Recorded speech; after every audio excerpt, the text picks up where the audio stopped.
ছোট্ট বাতাসের বন্ধু। একটা ছোট্ট বাতাসের দল ছিল। ওরা সারা দিন গাছের পাতা দুলিয়ে নদীর জলে ঢেউ তুলে খেলা করত। কিন্তু সেই দলে ছিল একেবারে ছোট্ট একটা বাতাস। নাম ছিল কিরণ। কিরণ খুব চুপচাপ ছিল। সে চেয়েছিল একদিন বড় হয়ে দূর দূরান্তে উড়ে যাবে, পাহাড় পেরিয়ে সাগর দেখবে। কিন্তু ওর ভাই বোনেরা মজা করত, তুই তো এত ছোট, পাহাড় দেখবি কিভাবে? একদিন কিরণ এক গাছের ডালে এক ছোট্ট পাখির ছানা পেল। ছানাটার ডানা ভাঙা, উড়তে পারছে না।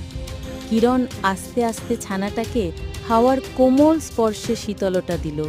ওর শরীর শুকিয়ে গেল, আরাম পেল। কিছুদিন পরে ছানার ডানাও ঠিক হয়ে গেল। তখন কিরণই ওকে হাওয়ার ঢেউয়ে ভাসিয়ে প্রথম উড়তে